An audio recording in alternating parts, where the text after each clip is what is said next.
complete guide to building a planted aquarium.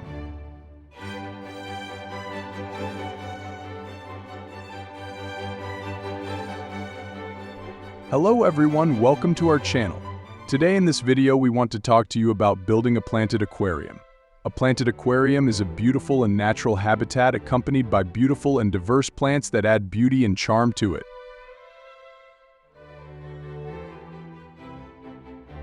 One, choosing the location and dimensions. First, you need to choose a suitable location for the aquarium and consider appropriate dimensions for it.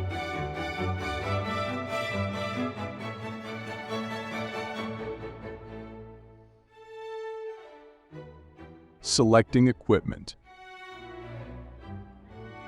To build a planted aquarium, you'll need equipment such as filters, chillers, lights, and CO2, which are essential for the better growth of plants. Choosing plants. Selecting suitable plants considering light, temperature, and pH of water is essential. Plants such as Cryptocoryne, Anubias, Vallisneria, etc. are good choices to start with.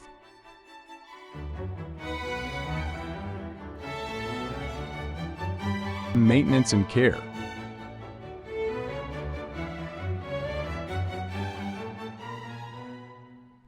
Regular maintenance, including feeding, water changes, and controlling water parameters, is necessary to maintain the planted aquarium. Creating a landscape. By arranging plants and rocks artistically, you can create a beautiful and natural landscape for your aquarium.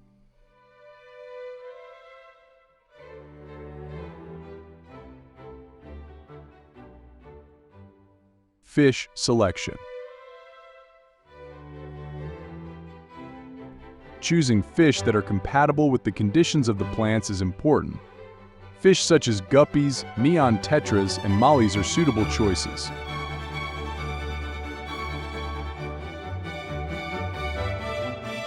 Enjoyment.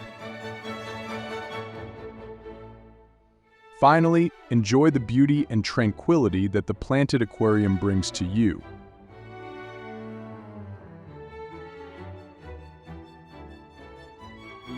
Equipment needed to start a planted aquarium.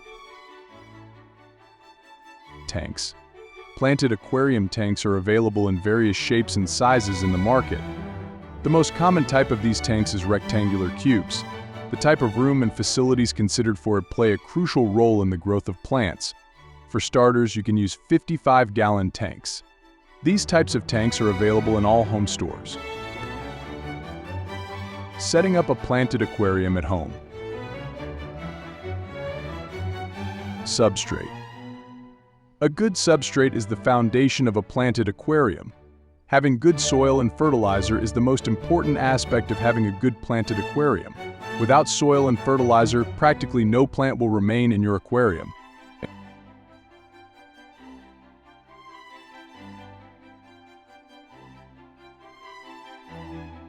Before adding substrates to the tanks, rinse them thoroughly with water. If you don't do this, a mass of dust will practically form in the tank and scatter, which animals and plants do not like. These dust particles may contain bacteria.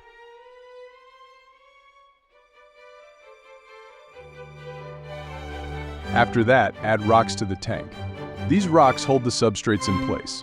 In fact, these rocks form walls that cover the highest and lowest parts of the substrate. You can also consider creating a mound area.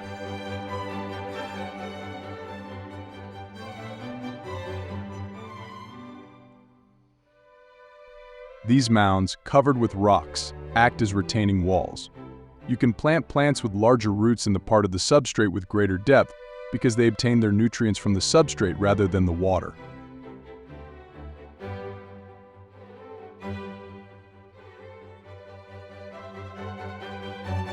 Then you can add soft sands to the top of the rock walls.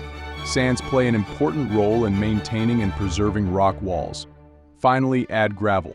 Start from the bottom parts and then move to the peaks.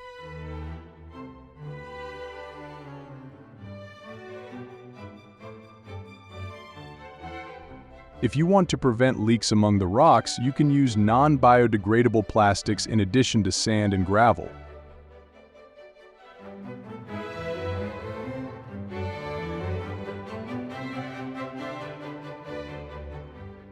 Thermometer. A thermometer is a very important piece. This tool informs you of heater malfunctions or excessive water temperature. Preferably, you can use thermometers that float in the aquarium.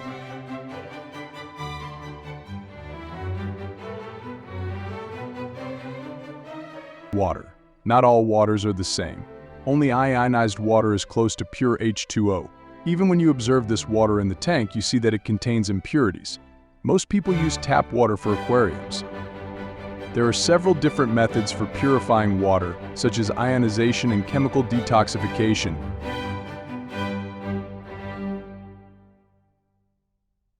pH.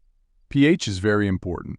Pure H2O has a pH of around 7.2.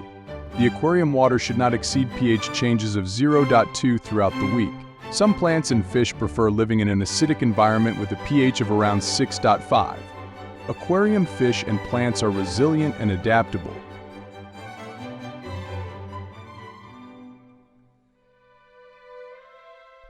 If you want to change the pH of the water, it is better to do this gradually over time by adding acidic and alkaline buffers.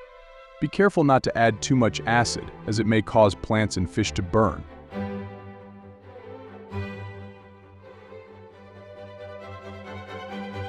Heaters or aquarium heaters. Add heaters to the back of the aquarium. If the compartment temperature drops below 19 degrees Celsius, additional heaters should be installed. You should first set them to 26 degrees Celsius, as this temperature is very desirable for the growth of aquatic plants. Cooling system. If your tank gets too warm, plants and animals suffer. High temperatures cause gases such as O2 and CO2 to be created.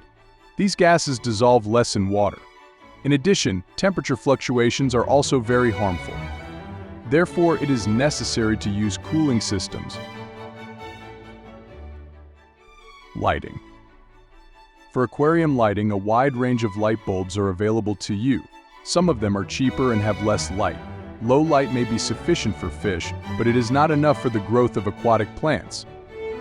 However, there are plants that can grow in low light conditions.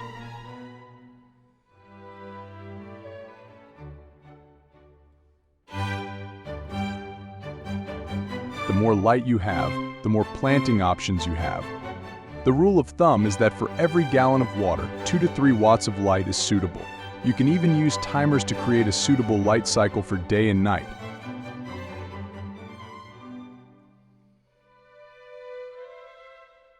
Plants. In a planted aquarium, plants have a special place.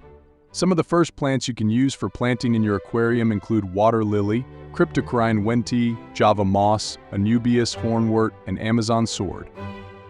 Plants with smaller roots can be planted in between rocks, crevices, and shallow substrates.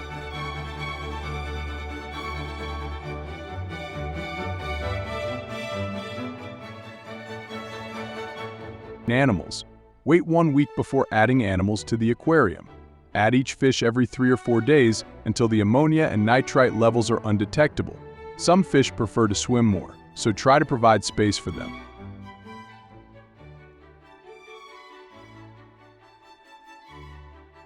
Plant-eating fish should be added to the aquarium with special care so that these fish do not use the plants themselves as food. Carnivorous fish are not really a good option for a planted aquarium. Carnivorous fish, due to their large size, can easily uproot your plants. One of the best fish for a planted aquarium is the shrimp. Shrimps contribute greatly to completing the plant growth cycle.